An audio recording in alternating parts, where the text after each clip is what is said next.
What if I told you that everything you know about outdoor education was wrong? Welcome back to the Wednesday Waffle. I'm Robbo. I have 6 years in the outdoor ed industry across 3 different countries, and now I'm studying it. Why? Well, because I love it. And since coming here to Edinburgh to study, my whole perceptions of what outdoor education has been flipped on its head. I genuinely think that this industry can help change lives. I know that it can because it changed mine, and I work with people to help change their lives too. But when I speak to people outside of work, there tends to be a misconception about what it is that I do. So today I'm going to be busting down the 7 biggest misconceptions that I hear all the time about outdoor education. And number 5 drives me crazy. So let's go! Misconception number 1 is it's just outside activities. So outdoor ed, that's basically just going hiking, right? If I had a penny every time I hear people oversimplifying what outdoor ed actually is, I would have a fair few pennies. But here's the truth. Those activities, they're just the vehicle for getting the lesson across to the person. It's like saying a classroom is just 4 walls and some chairs. It's what happens inside that actually matters.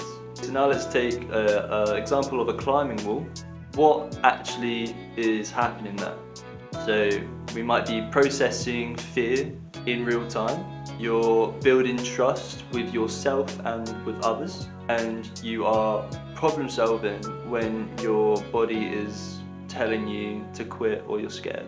Outdoor education can provide great opportunities for learning, which you might not be able to get within a normal classroom setting. Something that I have learnt that has taken me from an outdoor facilitator to educator is allowing time to reflect after an activity.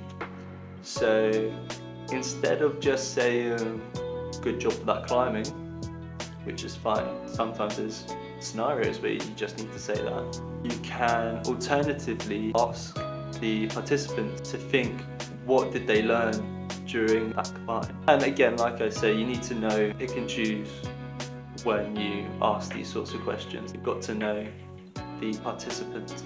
So that is the real golden nugget in outdoor education. It's not just the activity, it's about what you're learning through the activity. Misconception number 2, it's wilderness only. So don't you need mountains and rivers to do outdoor education? No, dead wrong, don't. This was something that blew my mind when I came to Edinburgh. We did a module about city-based outdoor education, and I thoroughly enjoyed it. It talks a lot about place-based education, something that I would like to read up more about. I'm really interested in using places such as urban parks, community gardens, and maybe even literal parking lots, and how they can provide spaces for outdoor education. It sounds counterintuitive, but my professor showed me that if you have the right intention and attention to this place that you're in, there can be some pretty powerful realizations that occur. The other thing to bear in mind is, where do people actually live? The majority of people live in cities, and there can be a lot of experiential learning in the green spaces that this city has, and I would argue even further out from the green spaces. Something else the module suggests to us is perhaps it's okay to love concrete, and is it okay, can we consider concrete as nature? I think that's a little bit of a controversial topic. It's an interesting one though. I have my opinions, but I'd like to hear what your opinions are. Is concrete nature? Let me hear. Put your answers in the comments below. I'd like to get that debate going.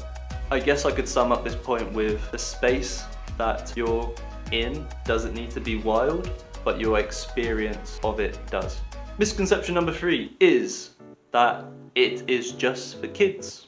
Oh, I remember going on an outdoor trip with the school to a residential, but don't do that anymore.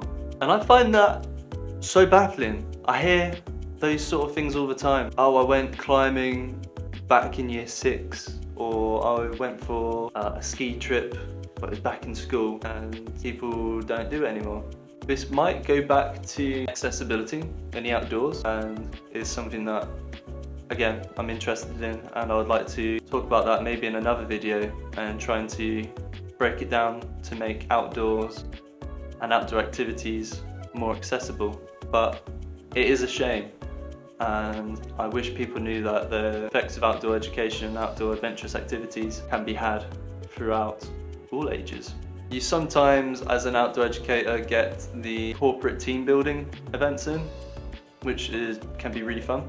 And I think I always love working with those clients because they bring out their inner child a little bit, and it can be really rewarding to see an adult go through a blossoming of self-confidence.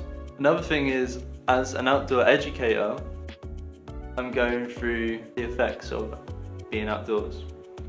I see this a lot when I work at camp, and you have the first time camp counsellors show up, and by the end of it they've gone through transformative experience, especially those working in the outdoor adventure departments. And I think it's important to know that we as adults might find a different position in the activities. So instead of participants, maybe we can start becoming more leaders, and as a leadership role there's great potential for personal growth.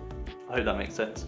I guess I could summarise it with the potential for transformation doesn't stop when you hit 18. Misconception number 4. It's dangerous. Isn't outdoor ed just like risking people's lives? No, really not. I think the most dangerous sport in terms of injuries is football, and we play that all the time. I think that's right. There could be some reasons why those numbers are different. Maybe because the number of people playing football. But adventure sports are pretty safe. And the reason behind that, the secret behind why adventure activities are super safe, is because we have to be obsessed with health and safety. And it's important to expose people to risk, because only then can we manage it. This is also an interesting topic, and it sounds, again, kind of counterintuitive. I'd like to dive a little bit deeper into it. But I think if things go wrong in an outdoor activity, adventurous activity setting, then they can go really wrong. And yes, there have been accounts of this going wrong, and when it does, it kind of ripples through maybe hating headlines and other outdoor practitioners, and because it should be a wake-up call to make sure our standards are always as high as possible. But in order to become a facilitator, there needs to be a lot of training and health and safety involved in that training. But like I say, the frequency of accidents is very minimal. I'm not going to suggest that it is super safe. Obviously there is an element of risk there, but we as professionals take every precaution possible to make sure that it is as safe as possible. We're not just adrenaline junkies for the sake of it, we're educators who use these controlled challenges to create breakthrough moments. Misconception number 5, and this one really does frustrate me when people say it's not real education. Yes, this one makes my blood boil. When people say stuff like, outdoor ed is just break time. There have been so many studies which helps show that experiences in outdoor education can significantly improve academic scores. I don't think it's human nature to be sat in classrooms to be made to memorize stuff and just regurgitate it on an exam. I think we learn more by doing and through experiential learning. I think real learning engages your head, your heart, and your hands. And I don't think it should be known as alternative education. I think that's education at its most effective. but hey, tell me if I'm wrong. Misconception number 6, it's weather dependent. Oh no, it's raining, we've got to go inside. I believe it's a Scandinavian saying, there's no bad weather, there's just bad attitude. I think it's like that, no bad weather, there's just a bad attitude or bad clothing. Weather, yes, you got to understand the scenario and the group. Obviously, if there's a massive thunderstorm, all right, let's not go out on the high ropes. Let's not go out kayaking. But I think it can be a really good teaching tool in preparation and self-care. If it's raining, then you can adapt. Suddenly the lesson is perhaps it's trying to get a tarpaulin out, trying to find shelter. It's a lesson to yourself that maybe next time bring a raincoat. If it's cold, then that's a lesson in preparation. If you're trying to make a fire, then that's a lesson in resource management. I think the unpredictability of it is a lesson in itself. Obviously, my number 1 tip for all outdoor educators is check the weather forecast. Come up with a plan, and then when the weather obviously doesn't turn out to be what you expected it to be, have a backup plan and adapt. You can have experiential learning with it indoors as well. Misconception number 7, it doesn't prepare people for their real life. But how does climbing trees prepare people for a job? Let's flip the question. What do employers actually want? I think there was a post that says the top 10 most valuable skills in the workplace. Read them here. Problem solving, critical thinking, creativity, emotional intelligence, a few others. Exactly what outdoor education develops, right? There are so many transferable attributes and skills that people can develop within an outdoor education context that can take them into more of a corporate environment. You know, dealing with failure, dealing with group management, communications, being resilient, that sort of stuff. And maybe you actually do become an outdoor educator, in which case there's very transferable skills. I would argue that outdoor experiences actually prepares you better than what traditional education would do alone. Maybe I'm controversial in saying that. So, there you have it. 7 biggest misconceptions I always hear about outdoor education. And I think this stuff matters because we as a society are facing massive problems and challenges that requires people to think differently, collaborate effectively, and stay resilient when things get tough. And that's what outdoor education builds.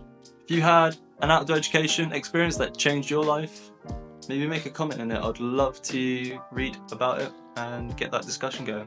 Hit subscribe if you are into the outdoors, comment, share, all that sort of stuff. I've got some other social medias that should be in the link below. There's a siren going outdoors. Thanks for watching. I've been Robbo on Belay. Have a lovely day. Bye!